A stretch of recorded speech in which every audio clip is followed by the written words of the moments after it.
کیا جو دنیا سے کوئی چلا گیا مردہ ہے تو اس کے لیے اصال ثواب کرے، یہاں تک کہ اطمینان ہو جائے کہ جتنی غیبت میں اس کا حق مارا تھا اتنا کچھ ہو گیا ہوگا، اب تک اللہ کے یہاں اتنا ذخیرہ ہو گیا ہو. اس لیے کبھی ان کاموں میں نہ پڑے. حضرت اسد اللہ صاحب رحمۃ اللہ علیہ تھے مظاہر العلوم سہارنپور میں، اور حضرت تھانوی رحمۃ اللہ علیہ کے خلفاء میں سے تھے. کہتے تھے کہ دو کام جس آدمی میں دیکھوں جی چاہتا ہے کہ بغیر بیعت کے ہی اسے خلافت دے دوں، ایک تو جو جماعت کی پابندی کرتا ہو اور دوسرا وہ جو غیبت نہ کرتا ہو. فرماتے تھے کہ کوئی آدمی ایسا مل جائے جو جماعت سے نماز پابندی سے پڑھتا ہو ایک اور ایک غیبت نہ کرتا ہو، فرماتے ہیں کہ وہ آدمی ہے جو صحیح معنی میں آدمی. حتیٰ کہ فقہا نے لکھا ہے کہ جہاں غیبت ہو رہی ہو وہاں بیٹھنا بھی منع، کیونکہ سننے والا کرنے والا دونوں برابر ہو جائیں گے. اگر بیٹھنا ہی پڑ جائے تو بات کو موضوع کو ادھر ادھر کرے، کچھ اور کرے، اپنے کانوں کو بھی فضول چیزوں سے بچائے. لیکن اس پہ کوئی عمل نہیں ہوتا. تو اسلام صرف اس کا نام نہیں کہ عقیدہ ٹھیک ہو گیا پھر عبادات ٹھیک ہو گئیں اور باقی اخلاقیات وہیں رہیں، سب چیزوں کا حکم ہے کہ برابر رکھو. وَلِيُتِمَّ نِعْمَتَهُ عَلَيْكُمْ، وہ تو چاہتا ہے کہ کیا کرے، انعام، اپنا احسان. اور نیچے فرما دیا وَاذْكُرُوا نِعْمَتَ اللَّهِ عَلَيْكُمْ، اور یاد کرو اللہ کے اس احسان کو جو خدا نے تم پر کیا ہے. اللہ کا احسان یہ کہ اس نے اسلام دے دیا ایک، وَمِيثَاقَهُ، اور وہ پکا عہد، الذی جو کہ واثقکم بہ، تم خدا کے ساتھ باندھ چکے ہو، اس وعدے کو خیال کرنا. وہ جو وعدہ اللہ کے ساتھ باندھا ہے اس وعدے پر پورے اترنا، اس وعدے کا خیال کرنا. یہ میثاق کون سا ہے جو اس امت نے اللہ کے ساتھ کیا ہے؟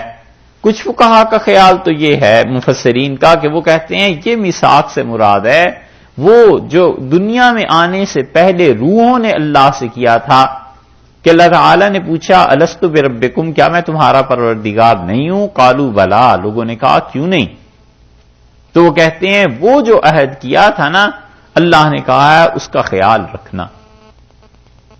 اور اس میثاق اور اس وعدے کا اثر یہ ہے کہ ہر آدمی اپنے دل میں کوئی نہ کوئی مذہب کے لیے کشش پاتا ہے، اور اس وعدے کا اثر یہ ہے کہ گناہ پہ شرمندہ ہوتا ہے، اور اس وعدے کا اثر یہ ہے کہ مذہب کی عبادت کی رغبت ہر ایک میں ہوتی ہے. فرق صرف اتنا سا ہے کہ وہ عبادت کس کی کرتا ہے،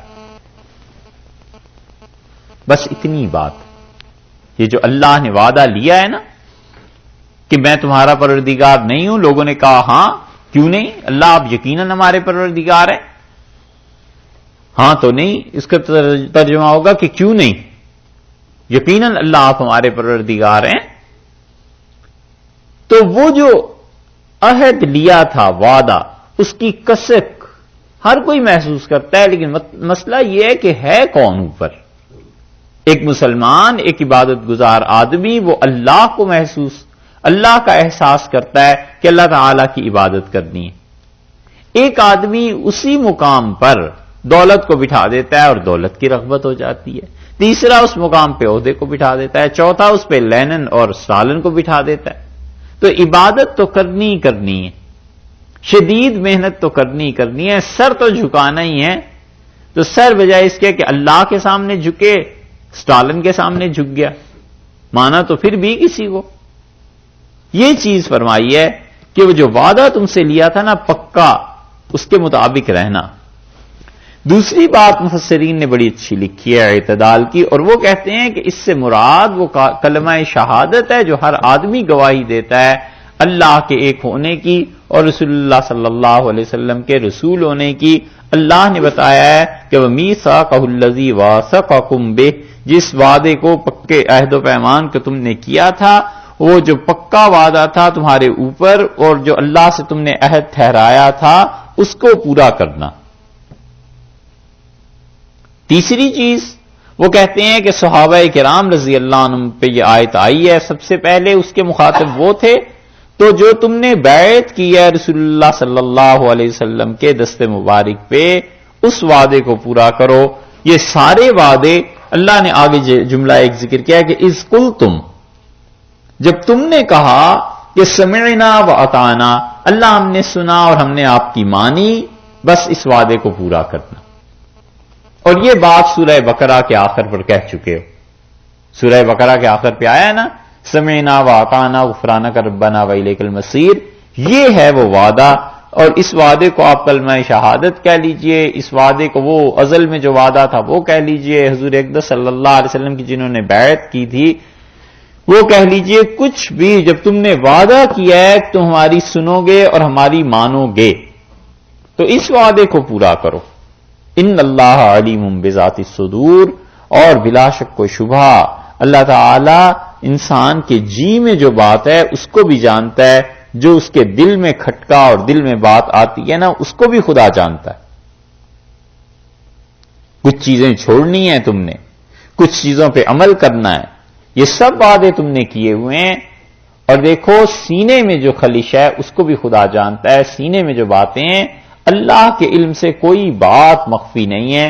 درمیان میں فرما دیا کہ واتقوا اللہ، اور اللہ سے ڈرو. یہ جو خدا کا تقوی ہے نا، خدا کا خوف، خدا کے ساتھ تعلق، یہ ہے جو انسان کو بناتا ہے. اسی لیے بار بار یہ لفظ آتا ہے واتقوا اللہ، واتقوا اللہ، اللہ سے ڈرو، اللہ کا خیال، اللہ کا احساس. جب یہ راست ہو جاتا ہے پھر جا کے انسان بنتا ہے.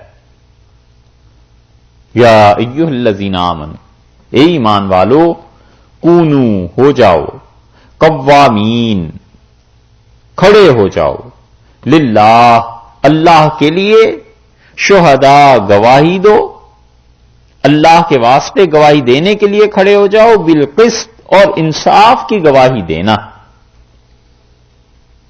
ولا یجرمنکم، اور تمہیں آمادہ نہ کرے، شنآن قوم، کسی قوم کی دشمنی اس بات کا باعث نہ بنے، علی اس پہ نہ لے آئے کہ اللہ تعدلو کہ تم ان کے ساتھ انصاف سے کام نہ لو. یہ نہ کرنا، عدلو انصاف سے کام لو اپنے دشمنوں سے بھی. ہوا اقرب للتقوی، اور یہ ہے وہ چیز جو چیز لگتی ہے تقوی سے، اور یہ چیز ہے جو تقوی کے قریب ترین کی چیز. واتقوا اللہ، ڈرو اللہ سے. ان اللہ خبیر بما تعملون، اور اللہ باخبر ہے جو کچھ کہ تم کرتے ہو. یہ آیت کریمہ دوسری مرتبہ نازل ہوئی، یعنی دوسری مرتبہ یہاں آئی ہے. پہلے آئی تھی نا ایک جگہ، گواہی کا بیان پہلے کہاں آیا تھا؟ ہیں کیا؟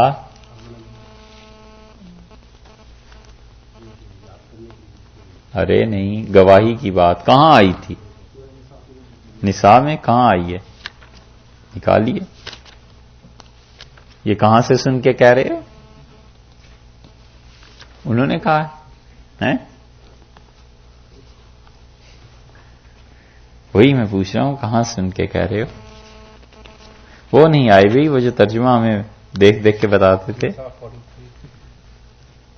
43 سورہ نساء میں چلیں، 43 دیکھ لیتے ہیں. 143 یا صرف 43؟ صرف. اچھا،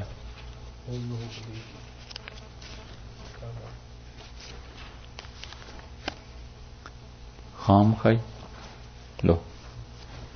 یہ یہاں پہ وضو اور غسل کا ذکر ہے یا یہاں پہ گواہی کا ذکر ہے؟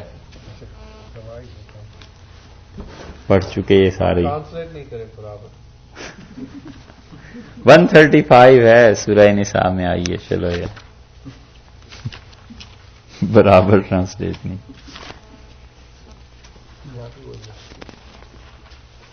ملی جی. سورہ نساء 5واں پارہ ہے اور 135 نمبر آیت ہے.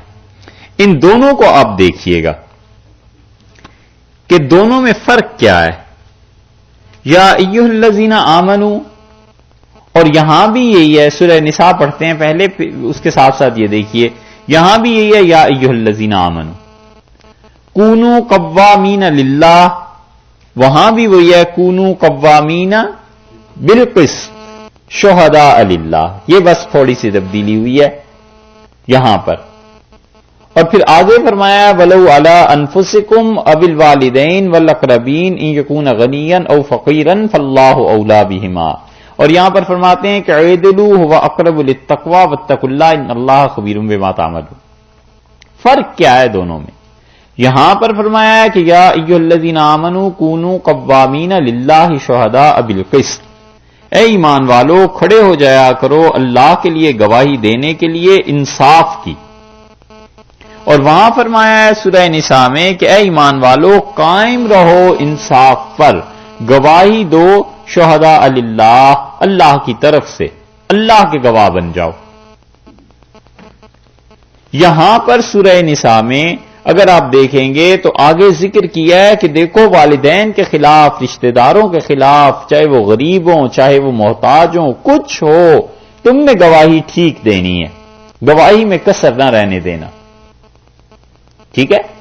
اور یہاں پر فرمایا کہ اپنے دشمن بھی ہوں، ان کے سورہ مائدہ میں فرمایا کہ دشمن ہوں تو بھی تم گواہی ٹھیک دو گے. دشمن نے اگر کوئی کام نہیں کیا تو مت کہو کیا ہے. تو یہاں رشتہ داروں کا ذکر سورہ نساء میں اور مائدہ میں دشمنوں کا ذکر ہے. در حقیقت بات یہ ہے کہ گواہی کے دو پہلو تھے.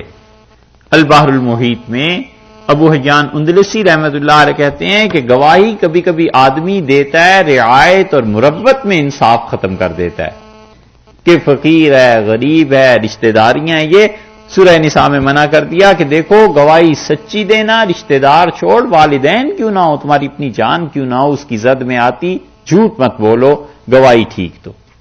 یہاں یہ کہہ دیا. اور دوسری وجہ گواہی کے خراب کرنے کی ہوتی ہے کہ دشمنوں کے متعلق گواہی دینی ہے نا تو بڑھا چڑھا کر بیان کر دیتا ہے، کبھی ان کا حق مار دیتا ہے. اس چیز کی نفی سورہ مائدہ میں کر دی. اللہ نے فرمایا کہ دشمنوں کے لیے بھی گواہی دینی پڑ جائے تو گواہی سچی دینی.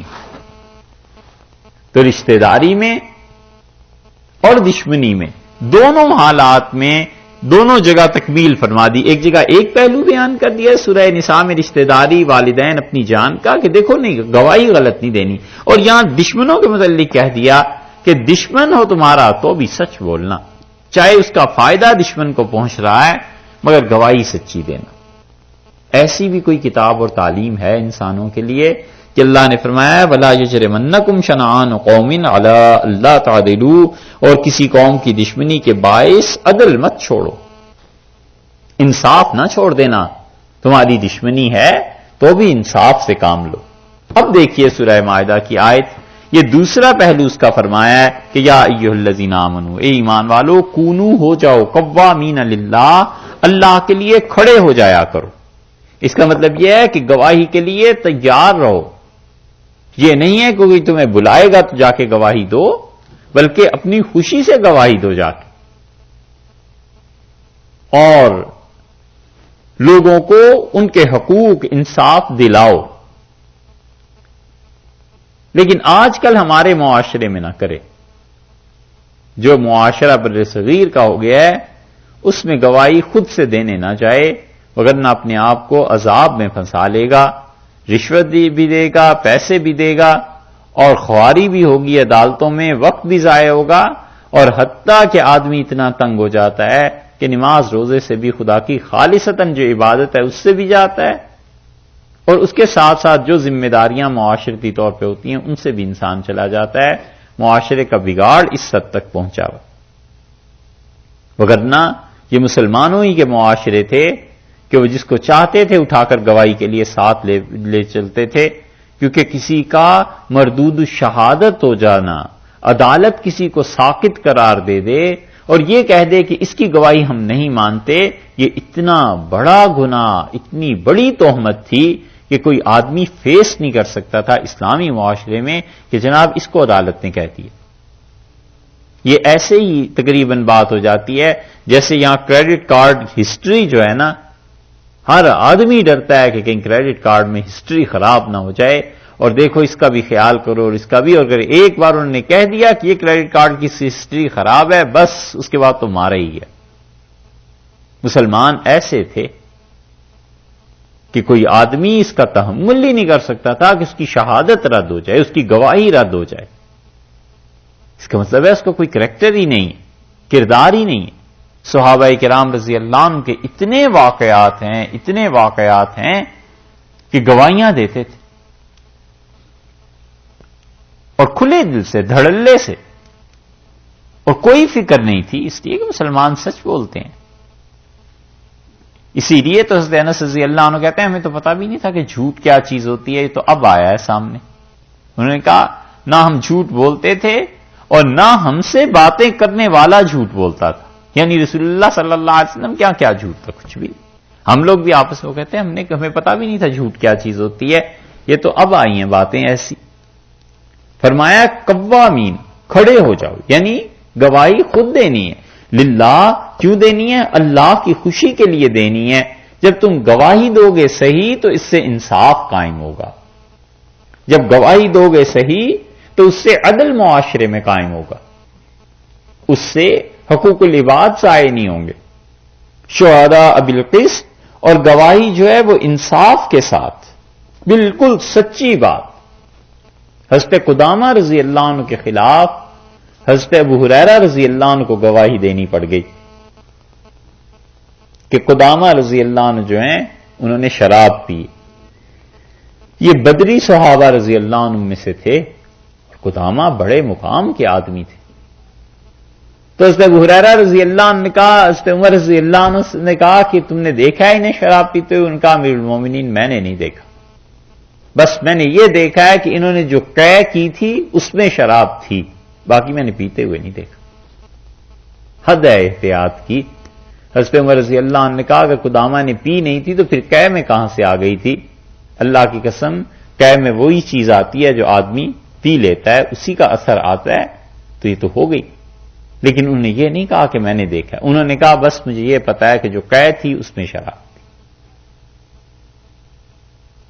اتنے محتاط تھے یہ لوگ، گواہی دینی ہے بالکل صحیح چیز، اور رسول اللہ صلی اللہ علیہ وسلم ان کے سامنے بھی اور ان کے بعد خلفائے راشدین میں بھی یہی حال تھا۔ حضرت علی رضی اللہ عنہ کے خلاف گواہی ہو گئی۔ حضرت علی رضی اللہ عنہ کیا کرتے؟ ڈھال ایک گم ہو گئی تھی، ایک یہودی کے پاس انہوں نے دیکھی، اور جا کر شریح رحمت اللہ علیہ کی عدالت میں دعویٰ ہوا، اور شریح تابعین میں سے تھے، حضرت عمر رضی اللہ عنہ نے مقرر کیا تھا قاضی۔ تو شریح رحمت اللہ علیہ نے کہا حضرت علی رضی اللہ عنہ سے، اللہ کے امیر المومنین ہیں، ان کا امیر المومنین، یہ ڈھال آپ کی ہے، یہودی نے چرا لی ہے، یہ آپ کا دعویٰ؟ ان کا جی۔ تو فرمایا اس پہ گواہ لائیے۔ ان کا میرا بیٹا حسن گواہ ہے کہ یہ میری ہے۔ انہوں نے کہا بیٹے کی گواہی باپ کے حق میں تو قبول نہیں کرتا۔ دوسرا گواہ، انہوں نے کہا قمبر میرا غلام، ان کا غلام کی گواہی آقا کے حق میں وہ بھی قبول نہیں ہے۔ تیسرا، ان کا اور تو کوئی گواہ ہے نہیں، انہوں نے یہودی کو ڈھال دی اور کہا لے جاؤ بس، کہ جائیے۔ حضرت علی رضی اللہ عنہ جب باہر نکلے تو اس یہودی نے ڈھال بھی پیش کی حضرت علی رضی اللہ عنہ کو، اور ہاتھ پکڑ لیے اور کہنے لگا کہ جو تمہاری حکومتیں قائم ہیں نا، اللہ کی قسم اگر یہاں سے عدالتوں سے انصاف ایسے ہی ملتے رہے تو جب تک یہ آسمان اور زمین قائم ہے تم لوگ بھی قائم ہی رہو گے۔ اب کہاں ہے سچی گواہی کا تصور؟ اور اب تو سچی گواہی کوئی دے دے پھر وہ انتظار کرے اس کا جو حضرت عمر رضی اللہ عنہ نے کہا تھا۔ انہوں نے کہا تھا کہ سچی گواہی دینا اپنی لوگوں کو اپنا دشمن بنا لینا ہے، اور یا پھر تنہائی ہے کہ لوگ نہیں دشمنی کریں گے تو پھر تم تنہا ہو جاؤ گے، سب کو پتا ہوگا کہ یہ بندہ تو سچ کہتا ہے نا، سچ بولتا ہے، تو سچ کی سزا تنہائی ہے، یہ ہوتا ہے۔ اس لیے فرمایا کہ انصاف کے ساتھ گواہی دو، وَلَا يَجْرِمَنَّكُمْ شَنَآنُ قَوْمٍ، اور کسی قوم کی دشمنی اس کا باعث نہ بنے کہ عَلَىٰ أَلَّا تَعْدِلُوا، تم عدل نہ کرو۔ اس سے معلوم ہوا کہ کافر کا کفر بھی اس کے حقوق کو ضائع نہیں کرتا، کفر کے باوجود جو اس کے حقوق رہتے ہیں وہ رہتے ہی ہیں۔ کافر کا کفر بھی اس کے حقوق کی ادائیگی سے مسلمان کو نہیں روکتا، بلکہ مسلمان کو بھی یہ سکھاتا ہے کہ اگر کافر کا حق بنتا ہے گواہی تم نے ٹھیک دینی ہے، کافر کو اس کا کریڈٹ مل رہا ہے ملنا چاہیے۔ اللہ تعالی نے اتنی کھلی چھٹی کسی کو نہیں دی کہ وہ کافروں کا حق مارتا پھرے، بلکہ بتلایا یہ ہے کہ کسی قوم کی دشمنی بھی تمہیں اس پہ آمادہ نہ کرے کہ تم ان کے ساتھ انصاف نہ کرو۔ اس آیت کے اس ٹکڑے پر اب مسلمانوں کو تول کے دیکھ لو کہ یہ کیا کرتے ہیں. یہودی، عیسائی، ہندو، سکھ، کسی کے خلاف گواہی انہیں دینی پڑ جائے، جو کام انہوں نے نہیں بھی کیے تو بھی ان کے خلاف لگاتے ہیں، سچ نہیں بولتے.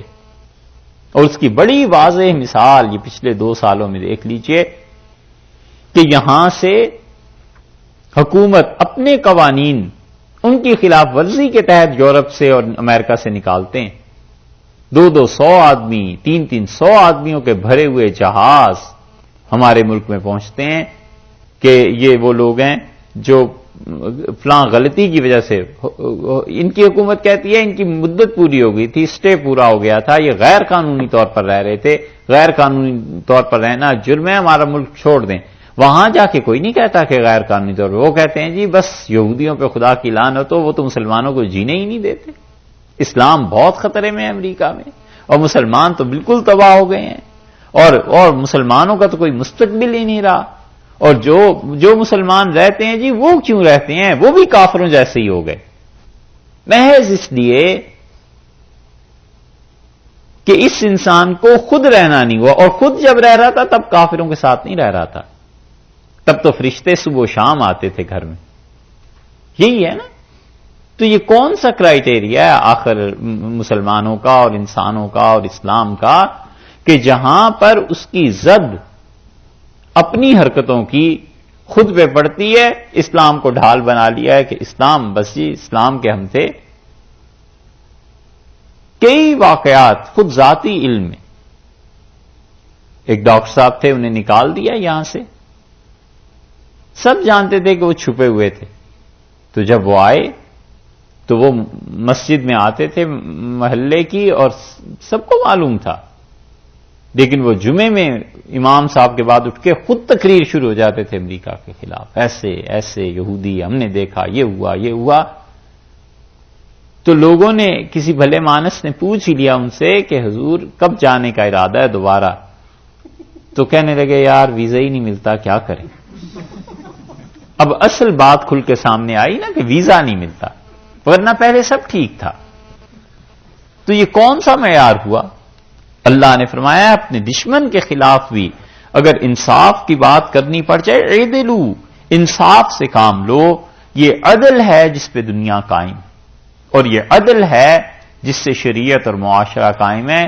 اگر عدل نہیں رہے گا تو ایسا آدمی اللہ کے حقوق کو بھی پورا نہیں کر سکے گا. اس لیے فرمایا اعدلو، عدل کرو. جو صحیح خالص عدل ہے نا، اسی کو آپ دوسرا نام دینا چاہیں تو اسلام ہے بس. اور اسلام کو اگر آپ کہیں کہ دوسرا نام اس کا کیا ہے تو وہ انصاف ہے، عدل ہے. اسلام میں عدل سے اوپر کا درجہ ہے، اور وہ اللہ کا فضل ہے، احسان ہے، نیکی ہے، قربانی ہے. احسان سے، عدل سے نیچے کا درجہ اسلام نے نہیں رکھا، اور وہ ظلم ہے.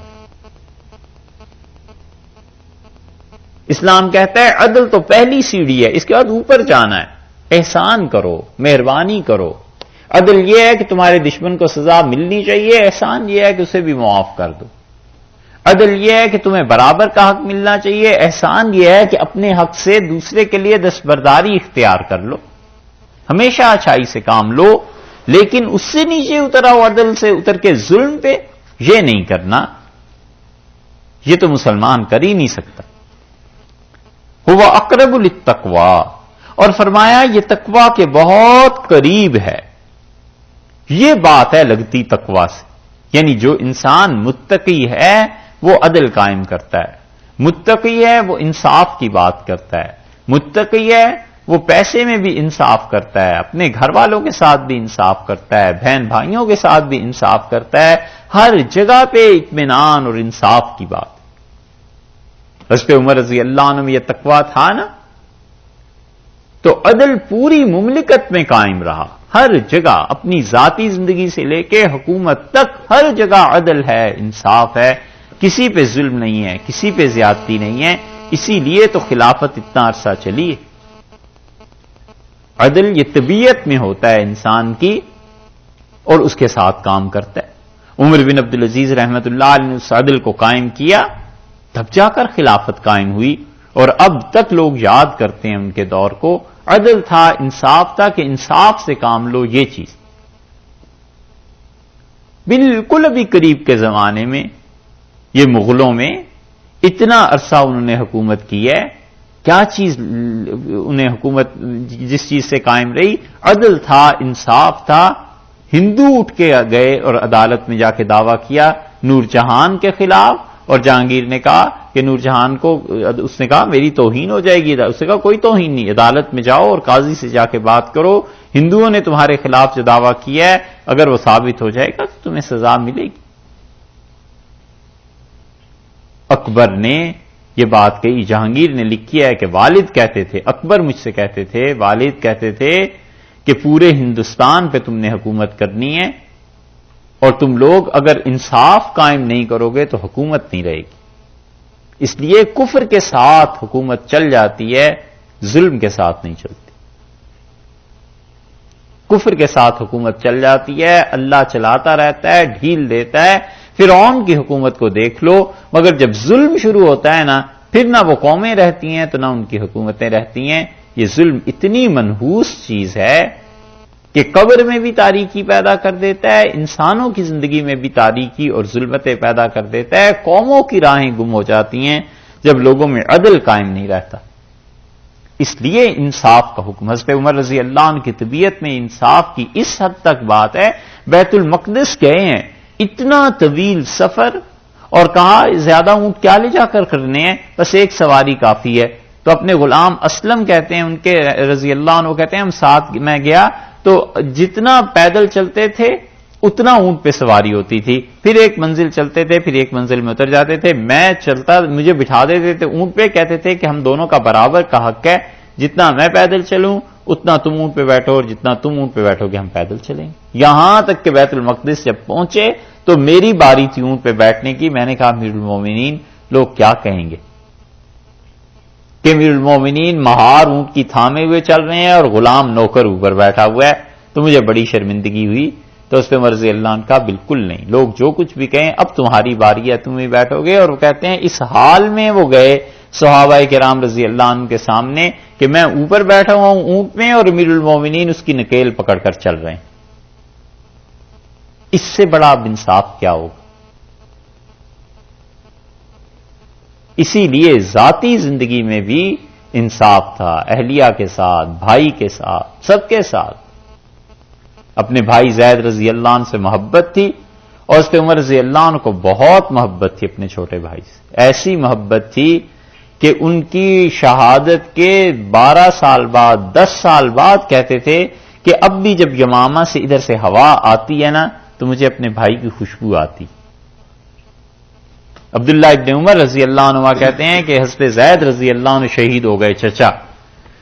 تو اب جب مدینہ منورہ میں ہم فتح ہوئی تو ہم لوٹے واپس, حضرت بکر رضی اللہ عنہ سب کے لیے کھڑے تھے, حضرت عمر رضی اللہ عنہ بھی کھڑے تھے, اور میری ہمت نہیں ہو رہی تھی کہ والد کے سامنے جاؤں تو چچا کی بات کیسے کروں کہ وہ تو شہید ہو گئے.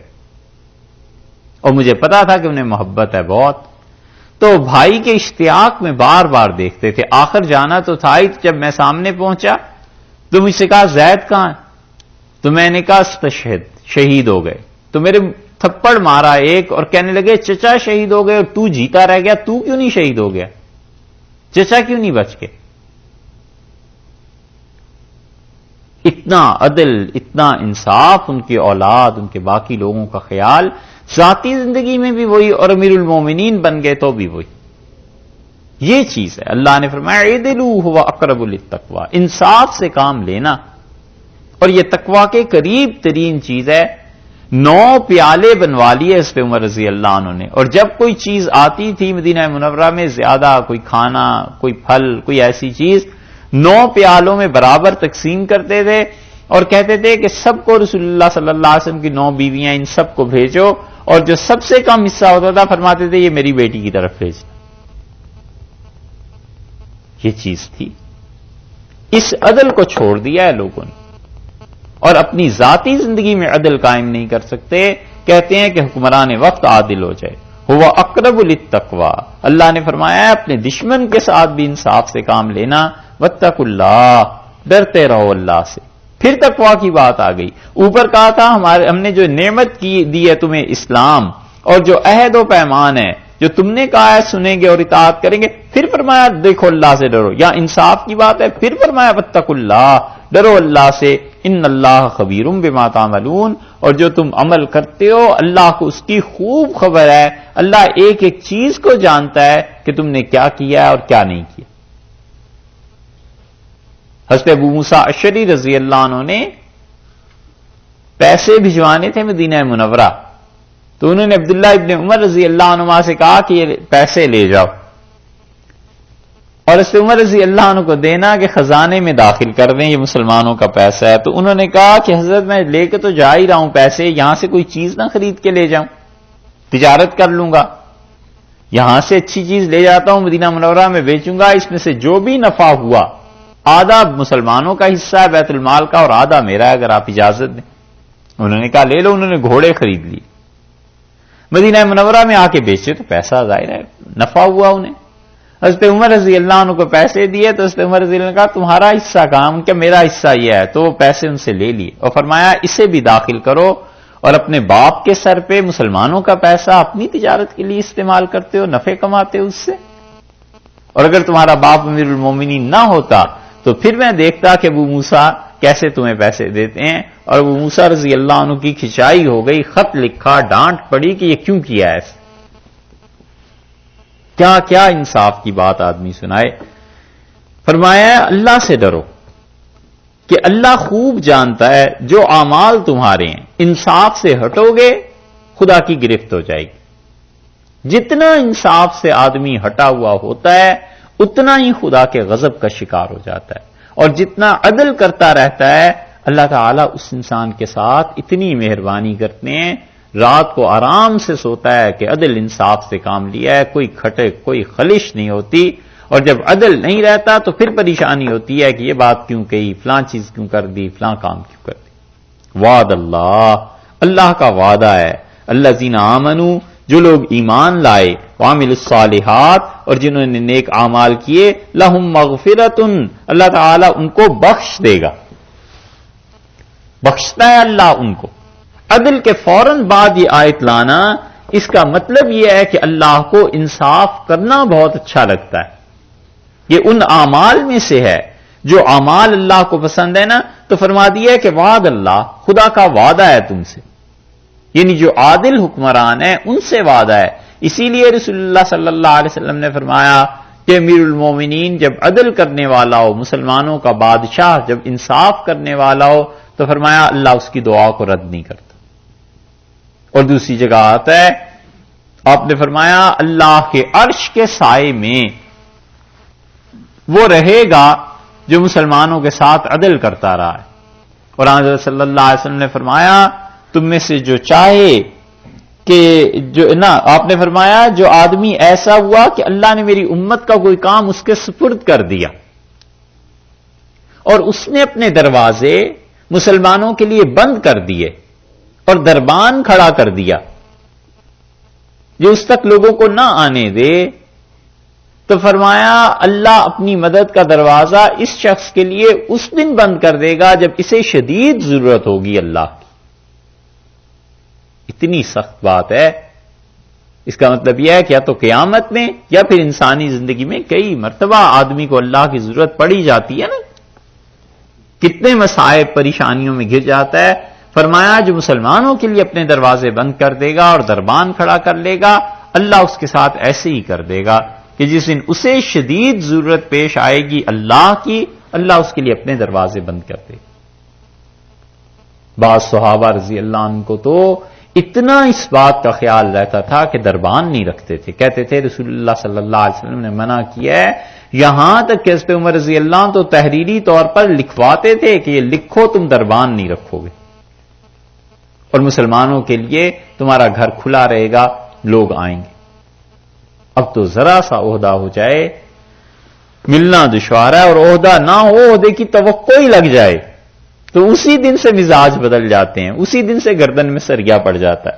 لہم مغفرۃ، اللہ نے کہا ہم بخش دیں گے جب انصاف کرو گے. واجر عظیم، اور بڑا اجر اللہ دے گا. والذین کفروا، اور جن لوگوں نے کفر کیا، وَكَذَّبُوا بِآيَاتِنَا، اور ہماری نشانیوں کو جھٹلایا. اولئک اصحاب الجحیم، یہ ہیں جہنم میں جانے والے، یہ جہنم کی نظر ہو جائیں گے. اس سے معلوم ہوتا ہے کہ انصاف نہ کرنا یہ آدمی کو جہنم میں لے جاتا ہے. عدل سے کام لے، انصاف سے کام لے. معاشرتی زندگی میں بھی گھر گھر کا یہ مسئلہ ہے. حالی نے کب لکھی تھی یہ مسدس؟ وہ 1880 میں 90 میں ہیں. ارے حالی تو ابھی کے ہیں، ان کی عمر کیوں زیادہ کرتے ہو بھائی؟ تو حالی نے مسدس میں لکھا ہے کہ جو گھر گھر ساس اور بہو کا جھگڑا ہے یہ ہندوستان کو نہیں چھوڑتا، اور اب تک ہے اور یہ رہے گا. اس لیے کہ عدل نہیں ہے نا، انصاف کرے. عجیب و غریب حال ہو گیا ہے. مطلب پتہ بھی ہے کہ ہماری بہن ظلم کر رہی ہے، اس کے باوجود بہنوئی کا ساتھ نہیں دینا. کہنا یہی ہے کہ بہنوئی غلط ہے، اور اندر سے پتہ ہے کہ بہن اپنی ظلم کر رہی ہے، زیادتی اس لڑکی کی ہے اور بھائی میرا ٹھیک، بہنوئی ٹھیک ہے. اس کے باوجود عدل جو نہیں رہا. ماں کو پتہ ہے کہ بیٹا ظلم کرتا ہے، بہو میری ٹھیک ہے، لیکن بات کسی طرح بہو کے ذمے پڑے، اس کی خرابی کوئی نکلے، بیٹا ان کا ہر حال میں پوتر پاک. ایسا دامن نچوڑیے تو فرشتے وضو کریں. یہ معاشرتی زندگی میں یہ کیا ہے؟ سب پتہ ہے محلے میں بھی ان چیزوں میں کہ ساری غلطی اپنے بچے کی، لیکن کسی طرح دوسروں کے بچوں پہ ڈالو کہ اس کی غلطی. ہمارے یہاں محلے میں ایک بچے نے گیند مار دی، تو وہ سامنے دکان پر جا کر لگی، اس کا شیشہ ٹوٹ گیا. اس نے اس کی ماں کو آ کے کہا کہ بھئی آپ کے بچے نے گیند پھینکی تھی، اس سے شیشہ ٹوٹ گیا. تو اب بجائے اس کے کہ اپنے بچے کو سمجھائیں، جھگڑتی رہیں کہ تم لوگوں کا قصور ہے یہ وہ. اس نے کہا میرا قصور کیا ہے، جھگڑ کیوں رہی؟ آپ شیشہ ڈلوا دیں. ان کا خام خواہ میں شیشہ ڈلوا دوں؟ تمہیں کس نے کہا تھا کہ بھری دوپہر میں دکان کھول کے رکھو؟ پتہ نہیں میرا بچہ کھیل رہا. بھلا بتاؤ یہ کوئی تک ہے؟ یعنی اس حد تک ظلم ہے، کوئی عدل کا پیمانہ نہیں رہا کہ بچے جو کچھ مرضی کریں. رامپور میں نواب صاحب تھے، بیٹا ان کا پڑھنا شروع کیا اس نے، اور جو استاد تھے وہ دارالعلوم کے پڑھے ہوئے تھے، دیوبند کے. تو رامپور وہ پڑھانے کے لیے چلے گئے. نوابوں کے تو شوق بھی نوابوں جیسے ہوتے ہیں نا. تو وہ پٹھان تھے جو نواب تھے، ان کا تعلق بنتا تھا کہیں سے. تو بچے نے ایک دن استاد سے کہا کہ استاد جی میں نے بندوق چلانی سیکھ لی. انہوں نے کہا بیٹے بہت اچھا کیا ہے، پڑھو آگے، مجھے کیا پتا بندوق کیا. وہ ہندوستانی اور یہ پٹھان. پھر اس نے کہا حضرت میں نے بندوق چلانی سیکھ لی، آپ کو نشانہ لگا کے بتاؤں؟ ان کا نشانے کو چھوڑو، آگے کتاب پڑھو. وہ بندوق اٹھا لایا، اور بندوق اٹھا لایا اور انہیں پہ نشانہ لگانے لگا. تو وہ بھاگے. انہوں نے کہا کیا ظلم کرتے ہو، مجھے ہی مار رہے ہو؟ شور پڑ گیا محل میں. نواب صاحب آئے، پٹھان تھے، آخر بھاگتے ہوئے. انہوں نے کہا کیا ہو گیا؟ پتا چلا کہ ان کے بیٹے نے. انہوں نے کہا اوفو، آپ ہندوستانی لوگ بہت بزدل ہوتے ہیں، پہلی بار تو میرا بیٹا نشانہ لگا رہا تھا، لگانے دیتے اسے. یہ چیزیں، یہ ظلم ہے نا، یہ قبر کو تاریک کر دیتا ہے. یہ ظلم ہے جو قیامت میں تاریکی بنے گی ساری. جب انصاف کی عادت نہیں رہتی تو نتیجہ یہ کہ اللہ کے لیے بھی گواہی سچی نہیں دیتا، اللہ کے لیے بھی وحدانیت کی گواہی نہیں دیتا. پھر سوچتا ہے جب کہ انصاف کی بات کروں، یہ بت کیا بگاڑ سکتے ہیں، اور انہوں نے میرا کیا بگاڑ لیا آج تک، اور میں کیوں آخر ان کی عبادت کر رہا ہوں، میں کیوں آخر ان درختوں کی پرستش کر رہا ہوں. وہاں پہنچ کے اگر انصاف ہو تو پھر کہ مسلمان ٹھیک کہتا ہے، اللہ ہی ہے جو اس کائنات کو چلاتا ہے، لیکن عادت ہی نہیں پڑی ہوتی. اس لیے اللہ نے فوراً جہنم کا ذکر کیا ہے جنت کے بعد، کہ اس کا مطلب یہ کہ اگر تم عدل سے کام نہیں لوگے تو پھر یہ حالتیں ہو جاتی ہیں. یا ایھا الذین آمنوا، ایمان والو، اذکروا نعمت اللہ علیکم، یاد کرو اللہ کی وہ نعمت جو تم پر ہوئی ہے. کیا نعمت ہوئی ہے؟ اذ ہم، جبکہ پکا ارادہ کیا، قوم، ایک قوم نے، ان یبسطوا، کہ وہ کھول دے الیکم تمہاری طرف ایدیہم اپنے ہاتھوں کو. جب ایک قوم نے پکا ارادہ کر لیا کہ اپنے ہاتھ پھیلائے تمہاری طرف، فکفا ایدیہم، سو اللہ نے کیا کیا، ان کے ہاتھ کفا روک لیے، عنکم تم سے، اللہ نے ان کے ہاتھ روک لیے. واتقوا اللہ، ڈرو اللہ سے، وعلی اللہ فلیتوکل المؤمنون، اور اللہ ہی پہ بھروسہ کرنا چاہیے ان لوگوں کو جو ایمان والے. پھر وہی بات اللہ تعالیٰ نے تیسری مرتبہ فرمائی ہے کہ اللہ سے ڈرو. یہاں پہ فرماتے ہیں کہ یاد کرو خدا کی اس نعمت کو. کون سی نعمت ہے اللہ کی؟ اذ ہم قوم، جب ایک قوم نے ارادہ کیا. کون لوگ تھے؟ مفسرین نے اس پہ بہت کچھ لکھا ہے. حدیث میں آتا ہے کہ رسول اللہ صلی اللہ علیہ وسلم ایک مسلمان شہید ہو گئے تھے، یہودیوں سے غلطی ہو گئی تھی اور اس کے پیسے وصول کرنے کے لیے تشریف لے گئے. تو یہودیوں نے کہا کہ اس جگہ پر انہیں بٹھا دیں گے اور یہاں پیسے انہیں دینے ہیں. لیکن ایک یہودی کو انہوں نے تیار کیا کہ اوپر سے پتھر پھینک دینا، چکی کا جو پارٹ ہوتا ہے وہ پھینکنا، یہاں لگ جائے گا تو یہ ختم ہو جائیں گے، اور مسلمان جو ہم سے کہیں گے تو ہم ایک دیت اور دے دیں گے، پیسے دے دیں گے. یا بعض حضرات کا خیال یہ ہے کہ رسول اللہ صلی اللہ علیہ وسلم کا جو مشہور واقعہ ہے کہ اس نے پوچھا تمہیں میرے ہاتھ سے کون بچائے گا، تو آپ نے فرمایا اللہ، اور اس کے ہاتھ سے تلوار گر گئی. اس معاملے میں یہ آیت نازل ہوئی. بعض اور حضرات میں مفسرین کہتے ہیں خلاصہ اس ساری بات کا یہ ہے کہ کافروں نے کسی موقع پر مسلمانوں کو نقصان پہنچانا چاہا. اللہ نے فرمایا میری اس نعمت کو یاد کرو جب میں نے کیا کیا، ان یبسطوا الیکم ایدیہم، وہ چاہتے تھے کہ بسط ید کریں. ید کہتے ہیں نا ہاتھ کو، بساط، چٹائی کہتے ہیں کیونکہ بچھا دی جاتی ہے نا. بس کا مطلب کسی چیز کا پھیلانا، تو بسط ید کا مطلب ہاتھ پھیلایا انہوں نے تاکہ تمہیں پکڑ لیں، تم سے لڑائی کریں. اس کے ٹھیک بالمقابل اللہ نے کہا کہ کفا ایدیہم، ہم نے ان کے ہاتھ روک دیے. دونوں جگہ ایدی کا لفظ ہے نا، ایدیہم، ان یبسطوا الیکم ایدیہم فکفا ایدیہم، انہوں نے ہاتھ پھیلائے اور ہم نے ان کے ہاتھوں کو روک دیا تاکہ جنگ کی نوبت ہی نہ آئے. اس سے اس چیز کو دیکھیے اللہ نے اپنا انعام گنا ہے، اور یہ رد ہے اس میں اصل میں ان لوگوں کا جو حد سے بڑھے ہوئے ہوتے ہیں اور دنیاوی نعمتوں کو خدا کی نعمت ہی نہیں سمجھتے. اللہ نے یہاں پر ذکر کیا ہے کہ وہ جو لوگ تمہیں قتل کرنا چاہتے تھے ہم نے انہیں ہٹا دیا اور تمہیں قتل نہیں کر پائے، یہ ہمارا انعام ہے، اس کو یاد کرو. اس سے معلوم ہوا کہ دنیا کی جتنی بھی نعمتیں چھوٹی چھوٹی کیوں نہ ہوں، اللہ کی ہر نعمت قابل قدر ہے.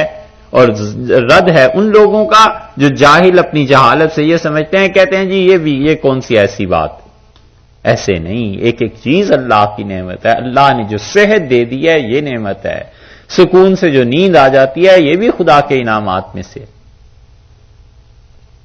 آدمی اپنے حواس خمسہ سے کام لیتا ہے، یہ خدا کے انعامات میں سے. ایک ایک چیز آدمی سوچے اور اللہ کا شکر ادا کرے. شکر کا کریڈٹ یہ ملتا ہے کہ خدا اسے محفوظ رکھتا ہے، اور ناشکری کی سزا یہ ملتی ہے کہ اللہ اپنی نعمت کو چھین لیتا ہے. اور اللہ کی دو نعمتیں اتنی بڑی ہیں کہ رسول اللہ صلی اللہ علیہ وسلم فرمایا بہت سی اللہ کی مخلوق ان دو نعمتوں کی ناقدری میں مبتلا ہے. آپ نے فرمایا ایک صحت اور ایک فرصت. دونوں کے متعلق ترمذی میں آتا ہے خدا کے اتنے بڑے انعامات ہیں لوگوں پہ کہ جب تک بیمار نہیں ہوتے صحت کی قدر نہیں نہ آتی، اور جب تک مصروف نہیں ہوتے فرصت کی قدر نہیں آتی. فرصت کے اوقات کو غنیمت جانے آدمی اللہ کو یاد کرے کہ چلو آج فرصت مل گئی ہے، پتہ نہیں کل یہ بھی ملتی ہے کہ نہیں ملتی. اتنا زیادہ وقت کا اہتمام رہتا تھا بزرگوں کو کہ کسی طرح وقت بچاؤ اور وقت کو صحیح مصرف میں لاؤ.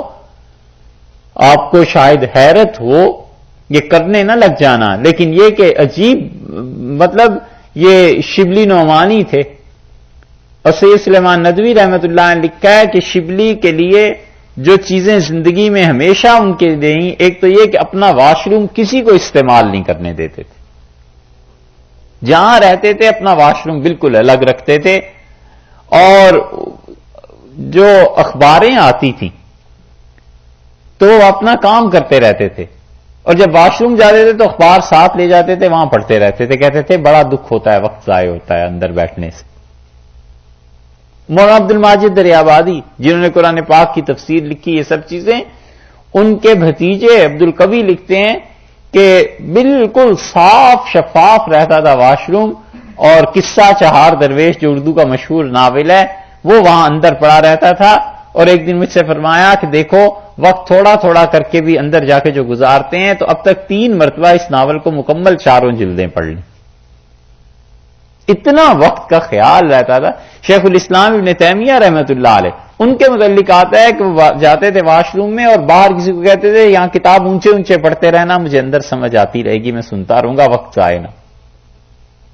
کسی طرح یہ فرصت کا وقت۔ عبد الرحیم خان خانہ یہ پہلے آدمی ہیں غالباً جن کی سیرت عربوں نے لکھی، اکبر کے 9 رتنوں میں سے تھے عبد الرحیم خان خانہ۔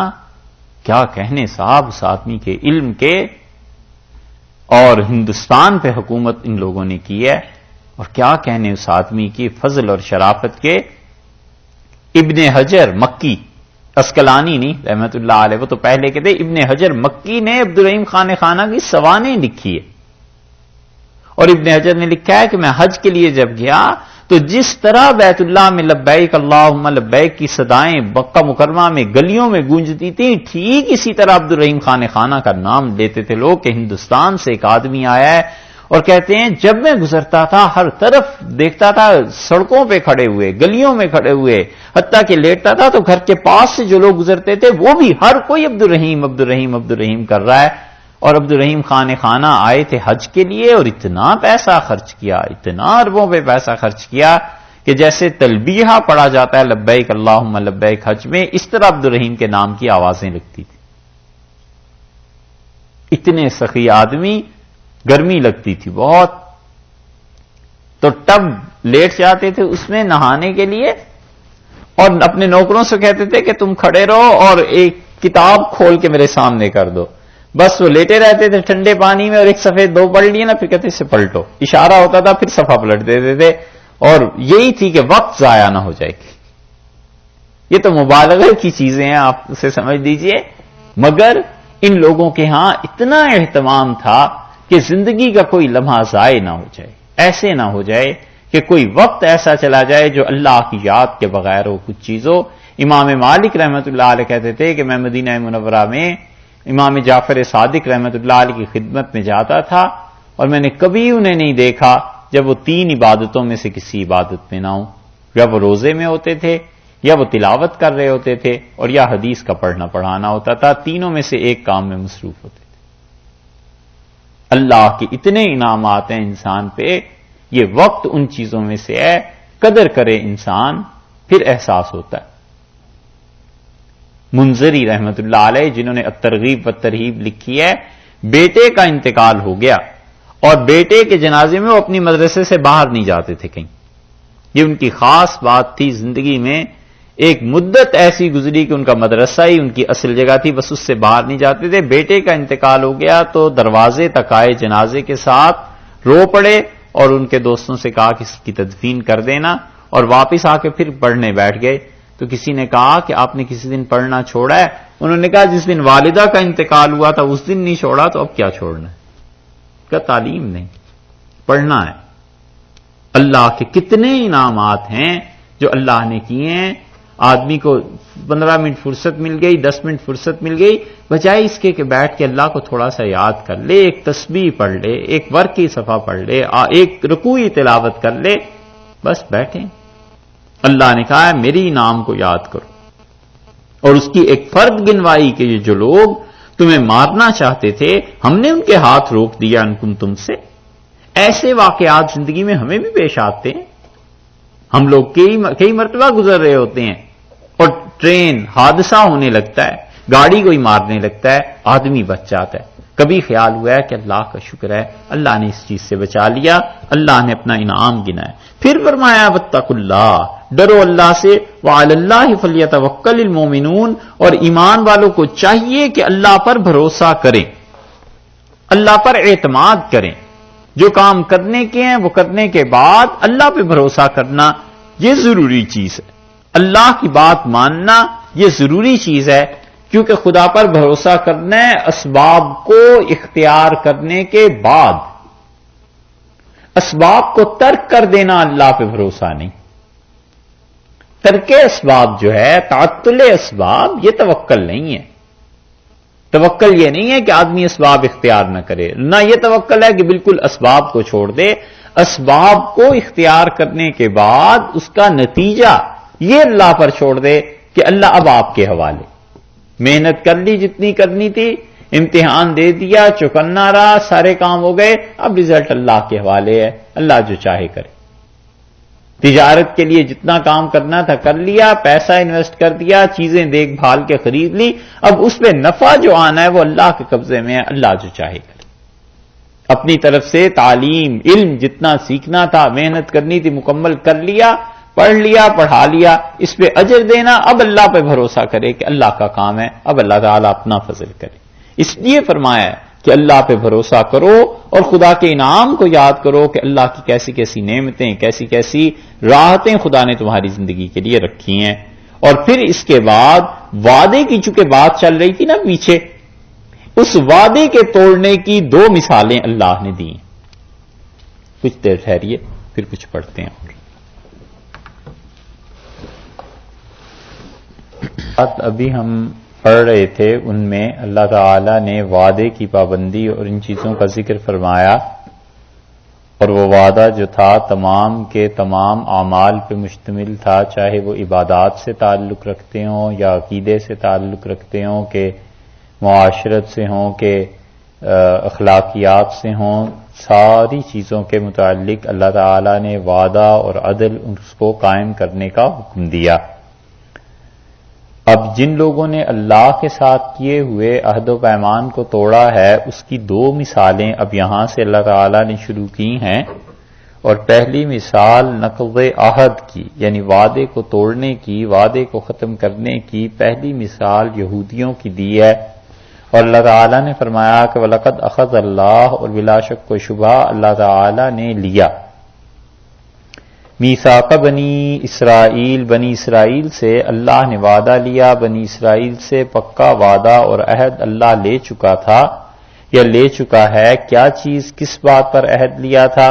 وہ جو معاہدے کئی مرتبہ گزر چکے کہ بنی اسرائیل نے وعدہ کیا تھا اللہ کی اطاعت کا، اس کے احکامات کو ماننے کا، کئی مرتبہ یہ بات آئی ہے. وَبَعَثْنَا مِنْهُمْ، اور ہم نے ان میں کیے، کیا کیے؟ مُثْنَیْ عَشَرَ نَقِیبًا، 12 نقیباً سردار. ہم نے ان میں 12 سردار اٹھائے، 12 سردار مبعوث کیے. فقال اللہ، اور اللہ نے کہا انی معکم، میں تمہارے ساتھ ہوں. 12 سردار ان کے مقرر ہوئے، اور اس کے بعد اللہ تعالی نے فرمایا کہ میں تمہارے ساتھ ہوں، یعنی جو بھی احکامات تم کو دیے جائیں گے یہ سارے احکامات پورے کرنا، اطاعت کرنا اللہ کی اور حضرت موسیٰ علیہ السلام کی، اور جو بھی انبیاء علیہ السلام آئیں ان پر ایمان لانا. تو اللہ نے 12 نقیب مقرر کیے ان کی قوم میں، یعنی جو بھی اس وقت کے نبی تھے علیہ السلام ان کے ذریعے سے. وقال اللہ، اور اللہ نے کہا کہ انی معکم، میں تمہارے ساتھ ہوں.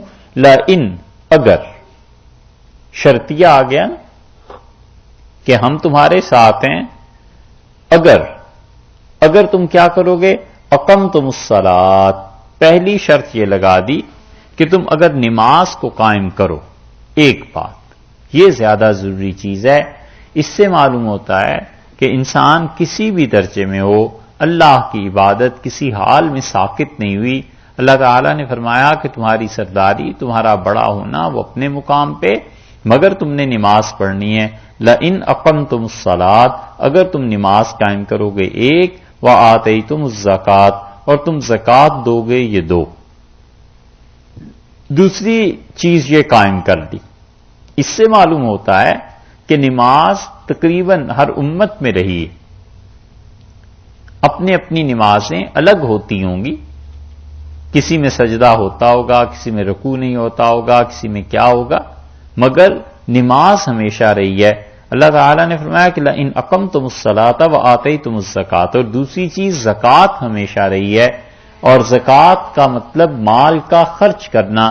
ہمارے نزدیک تو یہاں واجب مال کا خرچ کرنا ہے نا، یعنی جو اللہ تعالیٰ واجب قرار دے دیتا ہے، ضروری قرار دے دیتا ہے کہ اس مال کو اللہ کی راہ میں خرچ کرنا ہے، پھر اس کی پرسنٹیج مقرر ہے، 2.5% خرچ کرنا ہے، یا قربانی ہے نا، وہ ہے عشر اور خراج، یہ چیزیں اللہ تعالیٰ نے فرمایا۔ دوسری بات یہ ہے کہ تم زکوٰۃ دیتے رہو گے تو معلوم ہوا اللہ کا حق بھی اور لوگوں کا حق بھی پورا کرتے رہو گے۔ تیسری چیز یہ کہ وَآمَنْتُمْ بِرُسُلِي، تم ہمارے رسولوں پر ایمان رکھو گے، جو موجود ہیں ان پر بھی، اور جو رسول علیہ الصلوۃ والسلام باقی بھیجے جائیں ان پر بھی اگر تم یقین لاؤ گے میرے رسولوں پر۔ یہ 3 شرطیں ہو گئیں۔ چوتھی یہ چیز ہے کہ وَعَزَّرْتُمُوهُمْ، اور ان کو مدد دو گے، ان کی مدد کرو گے۔ جو چیزیں انہوں نے اپنے ملک میں نافذ کرنی ہیں ان کے نفاذ میں ان کی مدد کرو گے۔ عزرتموہم، تم ان کی مدد کرو گے اللہ کی راہ میں۔ اگر جہاد یا کوئی چیز اور ہے تو تم نے ان کی مدد کرنی ہے، یہ کام تم نے کرنے ہیں۔ اس لیے کہ جہاد بنی اسرائیل سے پہلے تھا نہیں، یہ حکم سب سے پہلے سیدنا موسیٰ علیہ الصلوۃ والسلام پہ آیا ہے، جیسے کہ آگے کی آیات میں آ رہا ہے۔ اس سے پہلے جہاد نہیں تھا۔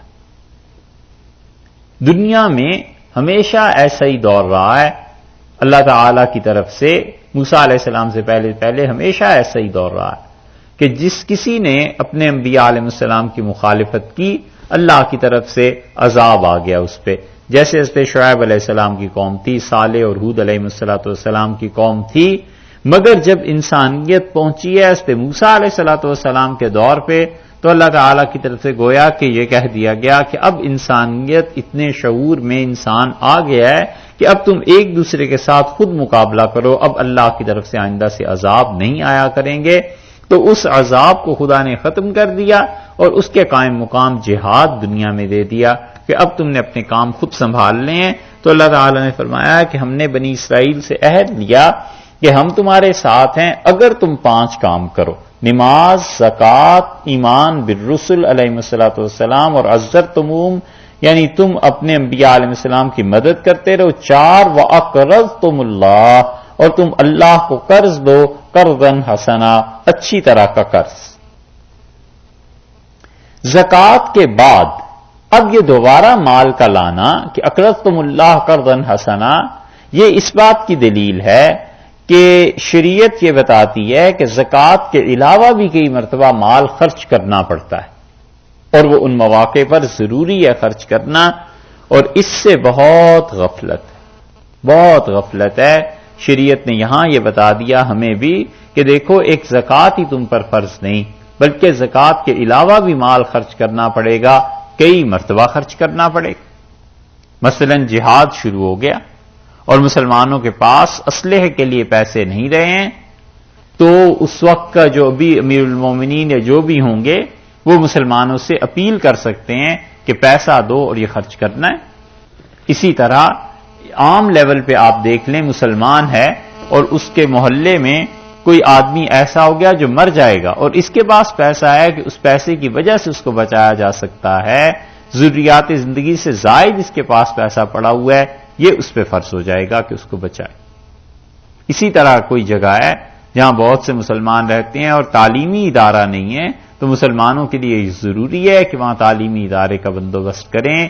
یہاں تک کہ قاضی ثناء اللہ صاحب پانی پتی رحمۃ اللہ علیہ تو تفسیر مظہری میں یہاں تک لکھا ہے کہ اگر کسی جگہ پر کوئی شیخ نہیں جو لوگوں کی اخلاقیات کی تربیت کر سکے تو وہ کہتے ہیں ان کے لیے ضروری ہے، اور اگر کہیں مفتی نہیں ہے تو ان کے لیے ضروری ہے کہ وہ دنیا میں جہاں کہیں سے بھی ہو ان کو بلائیں اور وہاں رکھیں اور ان کی تنخواہ اور ان چیزوں کو برداشت کریں، کیونکہ اگر مسلمان یہ نہیں کریں گے تو وہاں اسلام کا صحیح معنی میں تعلیم پھر کون دے گا، وہاں تزکیہ کیسے ہوگا، وہاں فتویٰ کون دے گا، مسائل کون بتائے گا۔ یہ سب چیزیں حضرت نے لکھی ہیں قاضی ثناء اللہ صاحب رحمۃ اللہ علیہ نے، اور یہ دلیل ہے اس بات کی کہ کئی مرتبہ زکوٰۃ کے علاوہ بھی مال خرچ کرنا پڑتا ہے۔ اور اتنی بات یہ خراب ہو گئی ہے کہ اول تو مسلمان بھی پوری زکوٰۃ نہیں دیتے، سارے مسلمان زکوٰۃ نہیں دیتے، 20 ہزاروں مل جائیں گے جو زکوٰۃ نہیں دیتے، اور اگر اپنی زکوٰۃ بھی ایمانداری سے دے دیں تو مسلمانوں کی حالت میں بڑی تبدیلی آ جائے۔ اور پھر ایک طبقہ ایسا ملے گا جو زکوٰۃ دیتا ہے پوری، لیکن وہ کیا کریں گے؟ مسجد کی تعمیر ہے، زکوٰۃ ہی کے پیسے سے کرواؤ، اور کوئی نیکی کا کام ہے، زکوٰۃ کے پیسے سے کراؤ۔ تو یہ کون سی بات ہوئی؟ زکوٰۃ تو تم نے دینی تھی، اس کے علاوہ مال خرچ کرنا، کیونکہ مسجد کی تعمیر پہ تو زکوٰۃ نہیں نہ لگتی، تو پیسہ اس پہ خرچ نہیں ہوتا۔ اور خاص طور پہ دین کی تعلیم میں، مدارس میں، اداروں کے قیام پہ پیسہ خرچ نہیں ہوتا۔ کہتے ہیں ادارے اول تو سوچ نہیں ہے، اور فرض کر لو سوچ آ بھی جائے کہ کوئی ادارہ بنے تو کہتے ہیں جی زکوٰۃ کے پیسے سے بناؤ۔ بھی زکوٰۃ کے پیسے سے کیسے ادارے بنیں گے؟ وہ تو غریبوں کا حق ہے، اور جو اس طرح ہوگا تو پھر برکت بھی نہیں ہوتی، پھر کام بھی نہیں ہوتا۔ پیسے کا استعمال جائز اور حلال یہ بڑے معنی رکھتا ہے۔ جس زمانے میں یہ دارالعلوم دیوبند بنا ہے، اس زمانے میں 2 کوششیں اس کے مقابلے میں اور کی گئیں، ایک حیدرآباد میں اور ایک اور جگہ تھی ہندوستان میں، وہاں پہ، لیکن وہ نہیں چلے اور یہ دارالعلوم چلا ہے۔ وجہ اس کی یہ ہے کہ یہاں لوگوں میں بہت زیادہ اللہ پہ بھروسہ، توکل یہ چیز رہا، اور طے کیا ہوا تھا کہ پیسہ کسی صورت بھی حرام کا یا مشتبہ پیسہ ایک پائی نہیں لگائیں گے۔ تو اللہ کے ساتھ تعلق میں یہ بات ہوتی ہے۔ اللہ نے فرمایا اقرضتم اللہ، اور تم اللہ کو قرض دو گے، ایسا قرض جو حسنہ ہے، یعنی مال کا جو صرف مال ہے، اخلاص کے ساتھ اپنا پیسہ دو، خوشی کے ساتھ خرچ کرو۔ اسی لیے اسے قرض حسنہ سے تعبیر فرمایا ہے کہ ہم قیامت میں اس کو لوٹا دیں گے، اس تمہاری نیکی کو ہم ضائع نہیں کریں گے۔ اور ہمارے زمانے میں اس کا سب سے اچھے مصرف مدارس، کیونکہ مدارس میں پیسہ آتا نہیں، اور اس کا نتیجہ یہ نکلتا ہے کہ کتب خانے قائم نہیں ہو سکتے۔ اس کا نتیجہ یہ نکلتا ہے کہ جو بچے پڑھتے ہیں ان کے لیے خوراک کا ٹھیک بندوبست نہیں ہوتا۔ اس کا نتیجہ یہ نکلتا ہے کہ جو اساتذہ پڑھاتے ہیں ان کی تنخواہیں پوری نہیں ہوتی، اور اس کا نتیجہ یہ نکلتا ہے پیسہ نہ آنے کا کہ ایک ایک کمرے میں 10-10 20-20 بچے سوتے ہیں۔ یہ ساری کی ساری چیزیں مل کے نتیجتاً علماء پیدا نہیں ہوتے۔ کہیں کوئی ہو گیا سو ہو گیا، 100 بچے پڑھ رہے ہیں، اور ان میں 100 بھی کیا 500 پڑھ رہے ہیں، تو کوئی ایک ان میں نکلے گا ایسا، یا 1000 میں ایک نکلے گا جو صحیح معنی میں کہا جائے کہ واقعی اللہ نے علم دیا ہے۔ یہ مسلمانوں کا پیسہ نہ خرچ کرنا یہ کہاں سے کہاں بات لے جاتا ہے، اور خاص طور پہ دینی مدارس پہ تو خرچ کرتے نہیں، بس زکوٰۃ دے دیں یہ بھی بہت غنیمت ہے، اور زکوٰۃ اگر اس سے علاوہ خرچ کرنا پڑ جائے تو وہ نہیں۔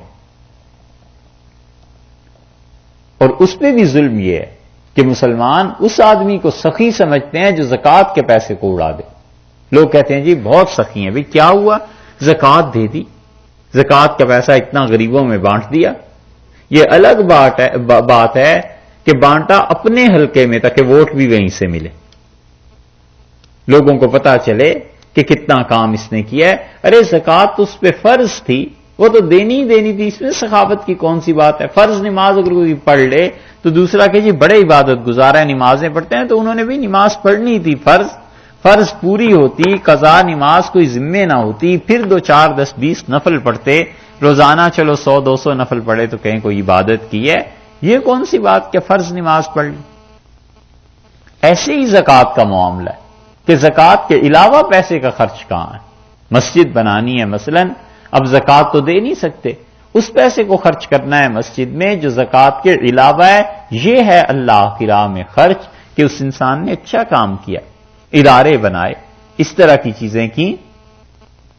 تو پرانے زمانے کے لوگ مسلمان، ان میں یہ بات بہت تھی، حتیٰ کہ شاہ عبدالعزیز صاحب رحمۃ اللہ علیہ نے لکھا ہے ایک نواب صاحب کے متعلق، حضرت نے لکھا ہے کہ 500 بچے وہاں پڑھتے تھے، طالب علم، اور ہندوستان کے حالات جب تک خراب نہیں ہوئے تھے بات ایسی ہی تھی کہ نواب بڑے بڑے رؤساء اپنے یہاں 100 200 علماء کو رکھ لیا، سارا خرچہ وہ ریاست برداشت کر رہی ہے، اور بچے پڑھ رہے ہیں، اسی لیے تو اتنے بڑے علماء پیدا ہوئے، یہاں تک کہ بلبن ہندوستان میں بیٹھ کے مکہ مکرمہ میں 4 مدارس کو چلاتا تھا، حنفی، شافعی، مالکی، حنبلی، چاروں فقہا اور مفتی جو اپنے اپنے مسلک کے تھے، انہیں اس نے کہا کہ مکہ مکرمہ میں آپ لوگ مدرسے قائم کریں، فنڈنگ ہندوستان سے ہوگی، پیسہ ہندوستان سے جائے گا، اور یہاں سے پیسہ جاتا تھا۔ یہ چیز ہے، اللہ نے فرمایا اقرضتم اللہ قرضا حسنا، اور تم کیا کرو، اللہ کو قرض دو، اور قرض بھی ایسا جو اچھا ہے، یعنی اخلاص اور خوشی کے ساتھ خدا کی راہ میں خرچ کرو۔ یہ 5 چیزیں اگر تم کرو گے تو پہلے بتا دیا ہے کہ انی معکم، ہم تمہارے ساتھ رہیں گے، یہ 5 مدوں کو تم پورا کرو، اور پھر اس کا صلہ کیا دیں گے، لا اکفرن عنکم سیئاتکم، ہم یقیناً اکفرن دور کر دیں گے، لا اکفرن مٹا دیں گے، ختم کر دیں گے، اتار دیں گے، سیئاتکم تمہاری برائیاں، تمہارے گناہ، پیسہ خرچ کرو گے ہم ان گناہوں کو معاف کر دیں گے، نماز پڑھو گے تو گناہوں کو معاف کر دیں گے، انبیاء علیہ الصلوۃ والسلام کی مدد کرو گے گناہوں کو معاف کر دیں گے، ان پہ ایمان لاؤ گے تو ایمان خود گناہوں کو معاف کرانے والی چیز ہے، یہ سب کی سب چیزیں ہوں گی، اور ہم تمہارے گناہوں کو اتار دیں گے، وَلَا أُدْخِلَنَّكُمْ، اور میں داخل کروں گا ضرور تم کو، کہاں، جنات باغات میں، تجری من تحتها الانہار، اس کے نیچے نہریں بہتی ہیں، اس کے درمیان میں، یہ ہم کریں گے آخرت میں تمہارے ساتھ، اور دنیا میں ہم تمہارے ساتھ ہی ہیں، بشرطے کہ یہ 5 شرائط پوری کرو۔ فمن کفر بعد ذلک، اور جو کوئی منکر ہوا اس کے بعد، ذالکہ یعنی یہ جو وحی اب نازل ہو گئی ہے، اس حکم کے بعد منکر ہوا کس چیز سے، ان 5 کاموں میں سے کوئی ایک شک بھی اس نے توڑ دی، 5 کاموں میں سے کسی ایک چیز کا بھی منکر ہو گیا، فقد ضل سواء السبیل، تو وہ بے شک سیدھی راہ کو بھول گیا، سیدھی راہ سے ہٹ گیا۔ یہ 5 کام کرو، اللہ تمہارے ساتھ ہے، اور اگر کوئی اس کام کو چھوڑ دے گا تو سیدھی راہ سے ہٹ جائے گا۔ یہ ساروں کے لیے حکم اللہ نے فرما دیا۔ فبما، سو، فا کا مطلب سو یعنی نتیجہ یہ نکلا، اس کے بعد لفظ آیا با، با کا مطلب اس سبب سے، سو اس وجہ سے، ما تاکید کے لیے آ گیا، سو یہی وجہ تھی، کس چیز کے لیے، سو یہی وجہ تھی کہ نقضہم، ان کا توڑنا، میثاقہم، اپنے وعدے کو، وہ جو عہد انہوں نے توڑ دیا نا، یہی وجہ بنی، فبما نقضہم میثاقہم، سو انہوں نے جو عہد کا نقض کیا، توڑا، اس کی وجہ سے لعناہم، ہم نے ان پہ لعنت کی، یہ لعنت پڑی ان پہ، بنی اسرائیل پہ، وجعلنا، اور ہم نے کر دیا، قلوبہم، ان کے دلوں کو، قاسیہ، سخت کر دیا، سیاہ کر دیا، اور دل جب سیاہ ہو جاتا ہے تو سارے اعمال میں اس سیاہی کا اثر آتا ہے، اور دل پاک ہوتا ہے، سارے اعمال پاک ہوتے ہیں۔ اللہ نے فرمایا اس سبب سے کہ انہوں نے اس عہد کو توڑا، اللہ کی راہ میں خرچ نہیں کیا، یا پھر انبیاء علیہ الصلوۃ والسلام پر ایمان نہیں لائے، یا زکوٰۃ نہیں دی، یا نماز قائم نہیں کی، یا پھر انبیاء علیہ الصلوۃ والسلام کی مدد نہیں کی، کچھ بھی کیا ہو، انہوں نے اس عہد کو توڑا تھا، اور عہد کو توڑنے والے کے لیے لعنت پڑی ہے۔ پیچھے سے آپ دیکھیں وعدے کا ذکر چل رہا ہے نا، کہ وعدے کو پورا کرنا، عدل کو قائم کرنا، انصاف کو قائم رکھنا، یہ اس کا پہلا بتا دیا ہے کہ وجعلنا قلوبہم قاسیہ، اور ان کے دل سخت ہو گئے، سیاہ ہو گئے ان کے دل۔ اور افسوس سے کہنا پڑتا ہے کہ ہمارے زمانے میں کتنے ہی گمراہ فرقے اور ان کے رہبر اور ان کے علماء اور ان کے لوگ، وہ اسی مصیبت کا شکار ہو گئے کہ ان کے یہاں انبیاء علیہ الصلوۃ والسلام کی راہ نہیں رہی، یہ ساری برائیاں آ گئیں، اور انہوں نے اللہ سے جو وعدہ کیا تھا کہ علم ہم اپنا صحیح رکھیں گے، بات صحیح کریں گے، مسئلہ صحیح بتائیں گے، پیسہ، شخصیت، اس کی وجہ سے دین میں گڑبڑ نہیں کریں گے، یہ چیزیں ان میں نہیں رہیں تو نتیجہ یہ کہ ان کے دل سے آؤ گے۔ یحرفون الکلم، اللہ تعالیٰ نے یہ وہی چیز ارشاد فرمائی ہے جو کئی مرتبہ پہلے بھی گزر چکی، بدلتے ہیں کلام کو اللہ کے ام مواضعہ، اپنے ٹھکانے سے، ہی کی ضمیر کلم کی طرف لوٹ رہی ہے، ام مواضعہ یعنی جس موقع کا کلام تھا اس موقع سے ہٹاتے ہیں کلام کو، تحریف کرتے ہیں خدا کی کتاب میں۔ یہ ہے اللہ کا حکم کچھ ہے اور اپنی خواہشات کو پورا کرنے کے لیے اس حکم کو بگاڑ کر کچھ دیتے ہیں۔ اللہ کا حکم کچھ ہے، پیسے کو دیکھ کے اس حکم کو تبدیل کر دیتے ہیں۔ 8ویں، 9ویں، 10ویں صدی میں عیسائیت کو اگر آپ دیکھیں تو پوری تاریخ مل جائے گی کہ کس طرح وہ اپنے پیروکاروں کو جنت کے سرٹیفکیٹ لکھ لکھ کے دے دیتے کہ تم ہمارے ساتھ جنت میں جاؤ گے اور یہ چیزیں ہوں گی۔ یہ ہے یحرفون الکلم عن مواضعہ۔ ایک بات ان کا جرم، ونسوا، اور بھول گئے، حظًا حصہ، مما جو کہ ذکروا بہ جس کے ساتھ انہیں نصیحت کی گئی تھی، بہت بڑا حصہ۔ حظً تنکیر ہے نا، نکرہ ہے، تو نکرہ کا مطلب یہاں پر یہ بنا کہ بہت بڑا حصہ اس تعلیم کا بھول گئے جو تعلیم انہیں دی گئی تھی۔ تعلیم تھی کہ نماز پڑھو، اللہ کی راہ میں مال خرچ کرو، انبیاء علیہ السلام کی اطاعت کرو، اس کا بڑا حصہ یہ بھول گئے۔ نتیجہ یہ نکلا کہ اب حضور اقدس صلی اللہ علیہ وسلم پر ایمان بھی نہیں لاتے، بہت بڑا حصہ انہوں نے بھلا دیا۔ اور اگر اب یہ آیت نازل ہو آج کے دور میں تو مسلمانوں کے لیے بھی یہی ہو کہ انہوں نے بہت بڑا حصہ اللہ کی دی ہوئی تعلیم کا بھلا دیا۔ سب سے بنیادی چیز خدا کی کتاب تھی، اس کو نہیں پڑھا، اس کی تعلیم حاصل نہیں کی۔ نسوا حظًا مما ذکروا ولا تزالوا، اور پھر ہمیشہ، ولا تزالوا یعنی ہمیشہ، تطلعوا آپ کو اطلاع ملتی رہے گی، آپ کو خبر ملتی رہے گی، علی خائنۃ ان کی خیانتوں کی، علی خائنۃ ان میں جو خیانت کا برا مرض ہے، آپ کو ہمیشہ ان کی دغا بازی کی خبر ملتی رہے گی۔ دو ترجمے اس کے کیے گئے ہیں۔ خائنہ کا ایک ترجمہ تو یہ ہے کہ آپ کو ہمیشہ خبر ملتی رہے گی ان کی خیانت کی، کہ یہ کیا کیا خیانت کرتے ہیں، شرارت کیا کیا کرتے ہیں، دھوکے کیا دیتے ہیں۔ ہمیشہ یہ یہودی چین سے نہیں بیٹھیں گے، اپنی عادت سے مجبور ہیں، کوئی نہ کوئی دھوکہ آپ کے لیے سازش کرتے رہیں گے۔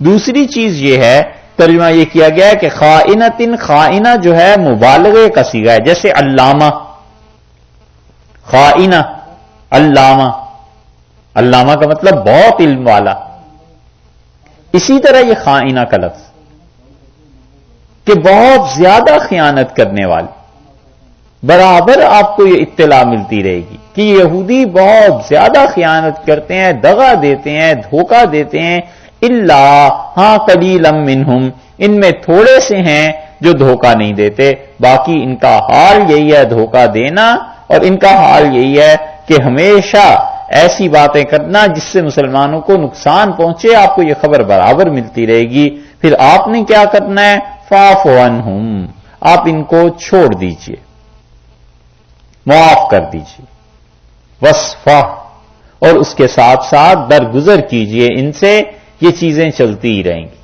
یہ آپ کے ساتھ دھوکے کرتے ہی رہیں گے، لیکن اللہ جو ساتھ ہے تو آپ نے کیا کرنا ہے، ان اللہ یحب المحسنین، اللہ پسند کرتا ہے ایسے لوگوں کو جو نیک کار ہیں، نیک کام کرنے والے ہیں، اللہ انہیں پسند کرتا ہے، تو ان کے ساتھ آپ نیکی کرتے رہیے، اچھائی کرتے رہیے، اور ان کی جو بھی سازشیں ہیں آپ کو اطلاع ملتی ہے تو عملاً ان کے خلاف جہاد یا ایسی چیز نہیں، بس ان سے ابھی تو فی الحال تو یہی ہے کہ درگزر کرتے رہیں اور معاف کرتے